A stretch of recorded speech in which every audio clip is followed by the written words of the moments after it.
मैंने बीते 10 वर्ष से कान तरस गए थे एनडीए सुनने को।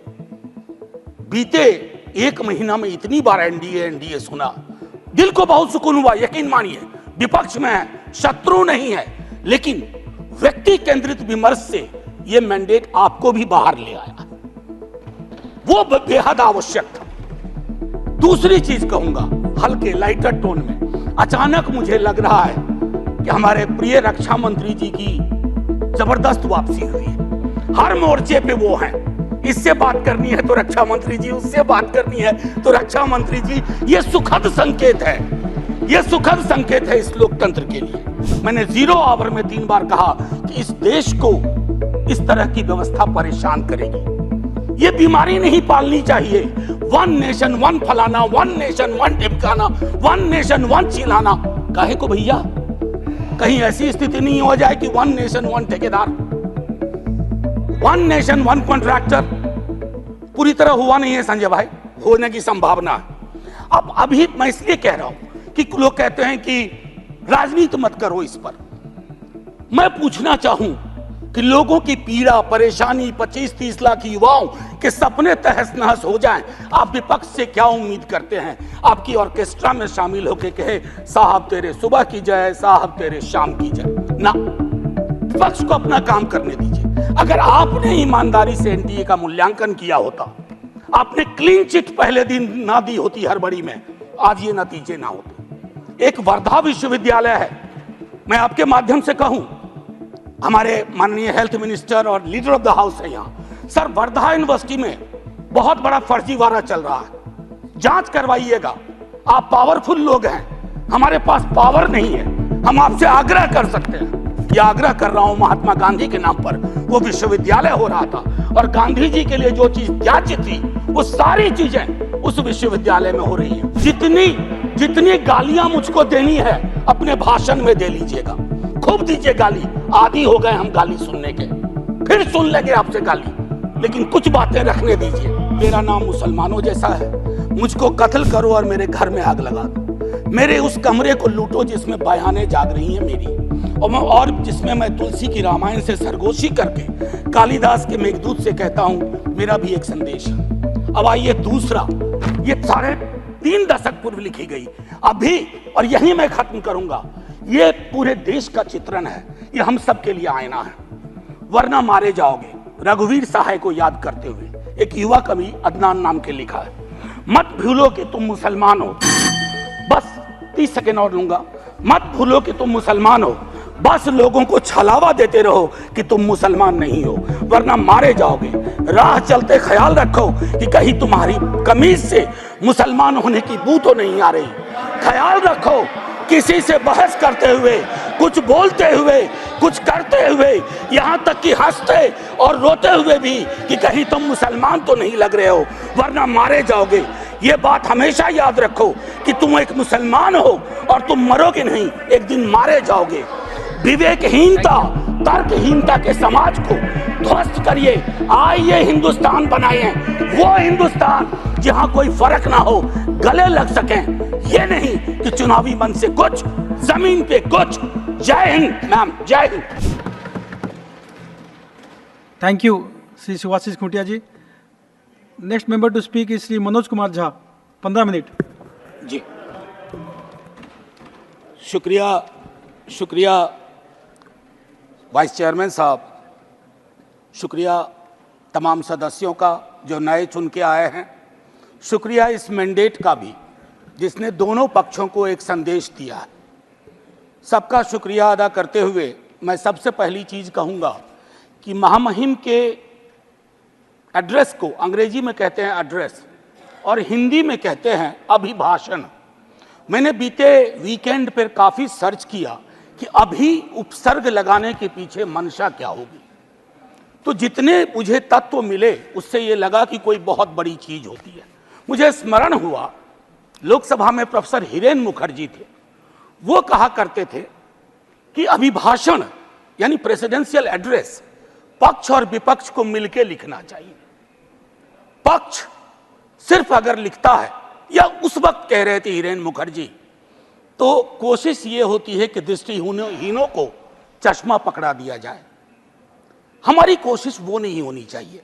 मैंने पिछली दफा भी कहा था, अब कब ये बदलाव होगा मैं नहीं जानता, लेकिन इस मैंडेट को मैं सबसे पहले बोलूंगा, उसके बाद बिंदुवार कुछ चीजों पर पैरा दर पैरा जो अभिभाषण के संदर्भ थे। शुक्रिया बहुत बहुत। तो वाइस चेयरमैन साहब, मैं उन बातों का बहुत जिक्र नहीं करूंगा जो उनकी बातों में शुमार नहीं थी। अब ये मैंडेट की बहुत चर्चा हो रही है, मैं नहीं जाना चाहता हूं, किसी ने कहा अब की बार फलाना पार चिलाना पार, हमने ये कहा, लेकिन मैंडेट दोनों के लिए एक बात कहता है। उधर मैंडेट कहता है कि मैं मेरा मुझको की सीमा होती है, आत्ममुग्धता की सीमा होती है, व्यक्ति केंद्रित विमर्श की सीमा होती है, लोकतंत्र में सामूहिकता बहाल होनी चाहिए। और हमारे लिए संदेश है कि आपने जो कुछ किया शायद इनफ नहीं था। अगर हम किताब संविधान के हाथ में ले रहे हैं तो इसके पन्ना दर पन्ना, सफा दर सफा, हरफ दर हरफ हमको जीना पड़ेगा, लोगों को भरोसा दिलाना पड़ेगा। लेकिन हाँ, इस मैंडेट की कुछ खूबसूरत चीजें बता रहा हूं। लोकतंत्र में सामूहिकता बहाल हुई। मैंने बीते 10 वर्ष से कान तरस गए थे एनडीए सुनने को। बीते 1 महीना में इतनी बार एनडीए सुना, दिल को बहुत सुकून हुआ। यकीन मानिए, विपक्ष में है, शत्रु नहीं है, लेकिन व्यक्ति केंद्रित विमर्श से यह मैंडेट आपको भी बाहर ले आया, वो बेहद आवश्यक था। दूसरी चीज कहूंगा हल्के लाइटर टोन में, अचानक मुझे लग रहा है कि हमारे प्रिय रक्षा मंत्री जी की जबरदस्त वापसी हुई है। हर मोर्चे पे वो हैं, इससे बात करनी है तो रक्षा मंत्री जी, उससे बात करनी है तो रक्षा मंत्री जी। ये सुखद संकेत है, ये सुखद संकेत है इस लोकतंत्र के लिए। अब माननीय वाइस चेयरमैन साहब, मेरा यह कहना है कि नीट को लेकर के बहुत बात हुई, नहीं बोलूंगा। मैं अलहदा आदमी था जब एनटीए बन रहा था, उस समय वेंकैया नायडू जी थे वहां। मैंने 0 आवर में 3 बार कहा कि इस देश को इस तरह की व्यवस्था परेशान करेगी, ये बीमारी नहीं पालनी चाहिए। 1 नेशन 1 फलाना, 1 नेशन 1 ढिमकाना, 1 नेशन 1 चिल्लाना, काहे को भैया? कहीं ऐसी स्थिति नहीं हो जाए कि 1 नेशन 1 ठेकेदार, 1 नेशन 1 कॉन्ट्रैक्टर पूरी तरह हुआ नहीं है संजय भाई, होने की संभावना है। अब अभी मैं इसलिए कह रहा हूं कि लोग कहते हैं कि राजनीति मत करो इस पर। मैं पूछना चाहूं कि लोगों की पीड़ा परेशानी, 25-30 लाख युवाओं के सपने तहस नहस हो जाएं, आप विपक्ष से क्या उम्मीद करते हैं? आपकी ऑर्केस्ट्रा में शामिल होकर कहे साहब तेरे सुबह की जय, साहब तेरे शाम की जय। ना, विपक्ष को अपना काम करने दीजिए। अगर आपने ईमानदारी से एनटीए का मूल्यांकन किया होता, आपने क्लीन चिट पहले दिन ना दी होती हड़बड़ी में, आज ये नतीजे ना होते।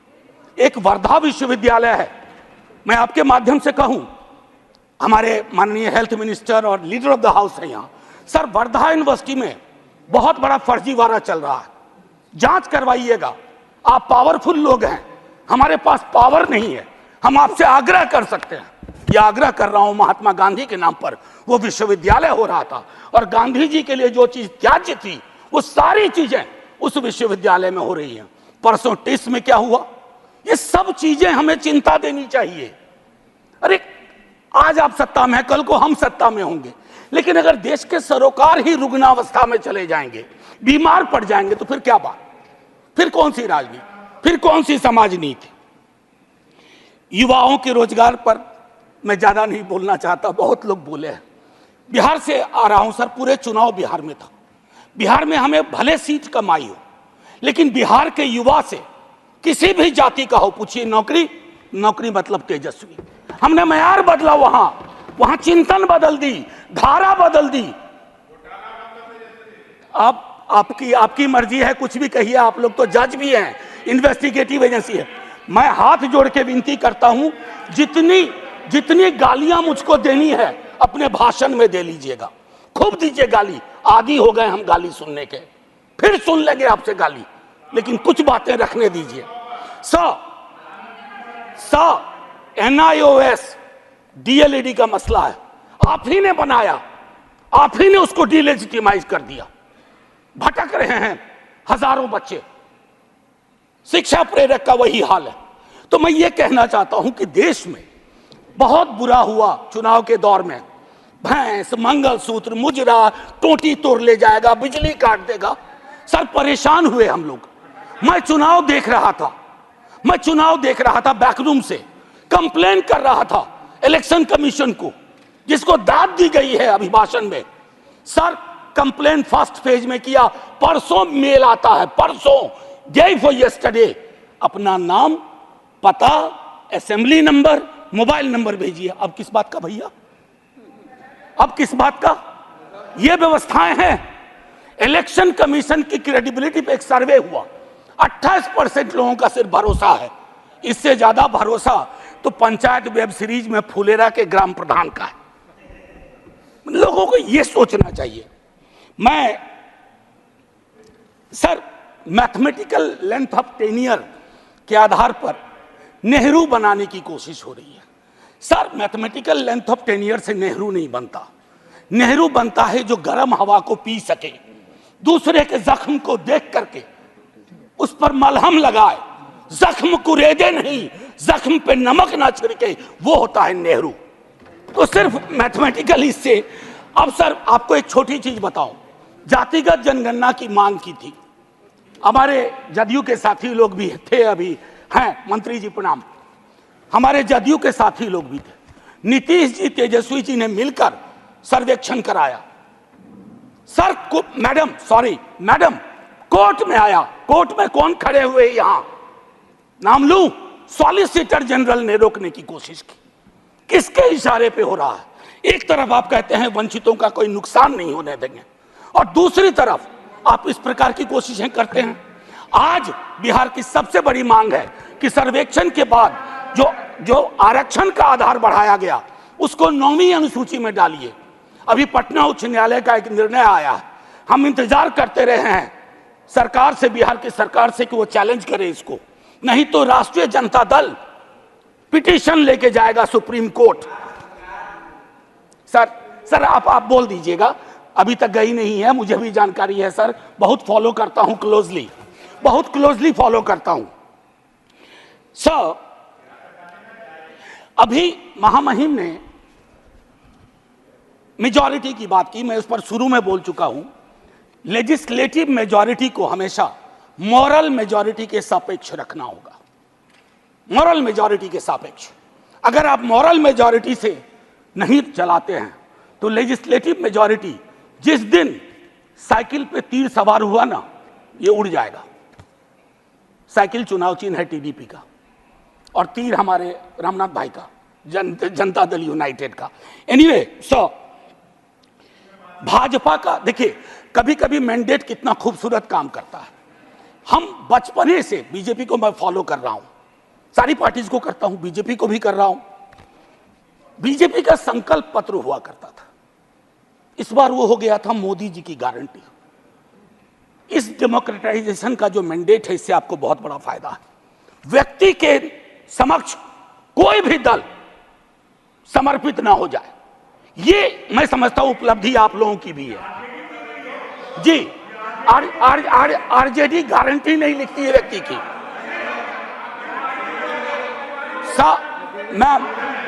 Ma'am protect me, I need your protection. Ma'am chairperson, I have 15 minutes. आप Would you care to sit down, sir? आप जरा बीच में मत बोलिए। ये तरीका नहीं है sir, leader of the house ऐसे चलेगा? आप बीच में मत बोलिए प्लीज। मैम कभी किसी को टोका टोकी नहीं करता हूं, सच चुभने लगता है। सर मैं फिफ्थ पैरा दिखाना चाहता हूं, प्रेसिडेंट के एड्रेस का 5th पैरा। इसमें कहते हैं ग्रोथ स्टोरी, अच्छा लगता है सुन के। What kind of growth? कैसी प्रगति, कैसा विकास? Joblessness, hopelessness, फेसलेसनेस। और आप चाहते हैं कि उस इकोनॉमिक प्रॉस्पेरिटी के पक्ष में हम ताली बजाएं। मैम मेरी ये किताब कॉन्स्टिट्यूशन संभवतः सबसे पहले मैंने ही दिखाना शुरू किया था, निर्मला जी नहीं है हमारी फाइनेंस मिनिस्टर।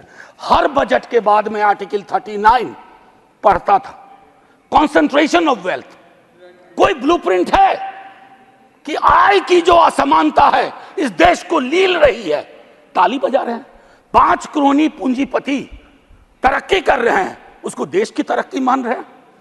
कभी उस युवा से पूछिए वो देश की तरक्की को कैसे देख रहा है, ऐसा जवाब देगा कि मुश्किल पड़ेगा हैंडल करना। मैम,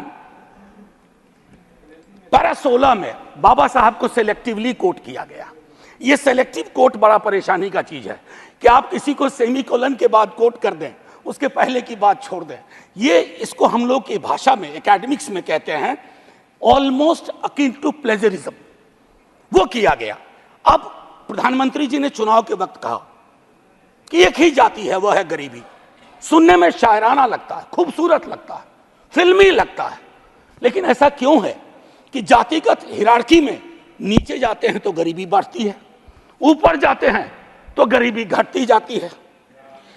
अब मैं समझता हूं कि ये एनएफएस, नॉन फाउंड सूटेबल, ये चिंता का विषय है सबको। अभी अनुप्रिया पटेल जी को चिट्ठी लिखनी पड़ी है।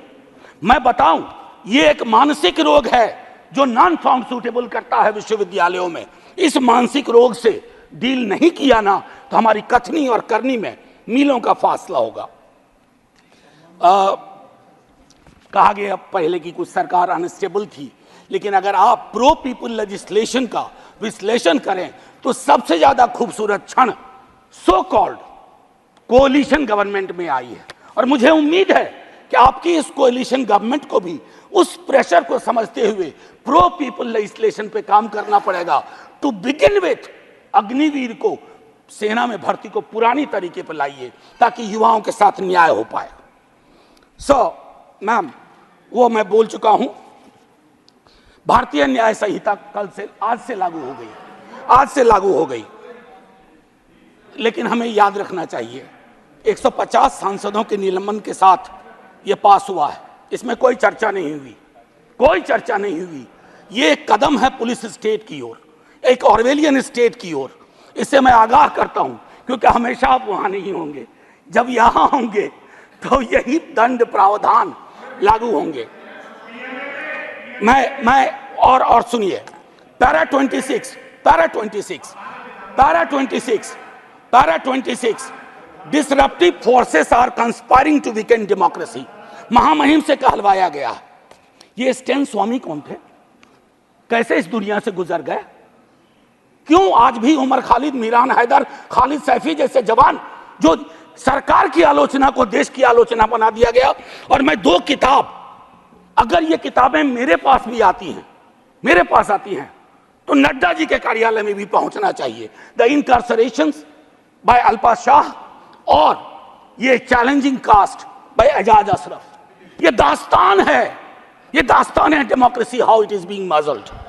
एनीवे, मैम, मैं ज्यादा वक्त लेते हुए नहीं कहूंगा। इमरजेंसी पे बात हुई मैम, वाइस चेयरपर्सन, इमरजेंसी पे बात हुई। सचमुच बहुत बुरा अध्याय था, लेकिन मुझको लगता है कि इंदिरा जी के एडवाइजर बहुत स्मार्ट नहीं थे। आज की तरह के होते ना तो कहते 352 की जरूरत भी नहीं है, ऐसे ही बना देंगे। ये हालात, ये फर्क है। और आखिरी में कहूंगा कि ये जो चुनावी विमर्श है, इसकी वजह से जहर बहुत है समाज में। लिंचिंग चल रही है, लिंचिंग। मैं कितने विजुअल्स बताऊं।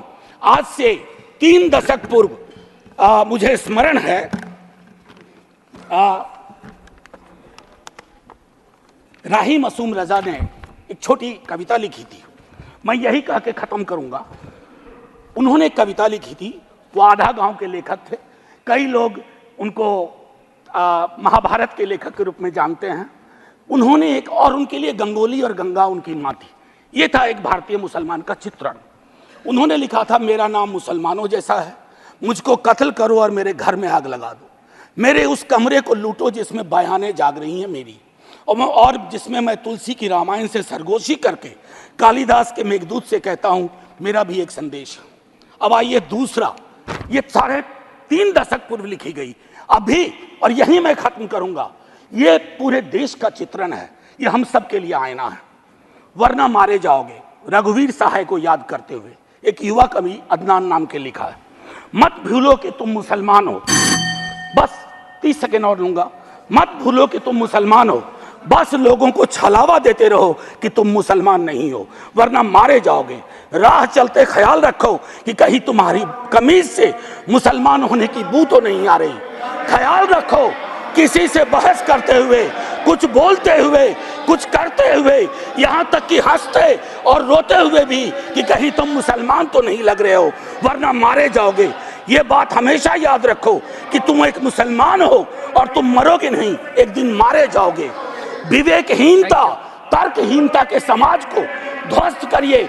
आइए हिंदुस्तान बनाए, वो हिंदुस्तान जहां कोई फर्क ना हो, गले लग सकें। ये नहीं कि चुनावी मंच से कुछ, जमीन पे कुछ। जय हिंद मैम, जय हिंद। थैंक यू श्री के आर सुरेश रेड्डी।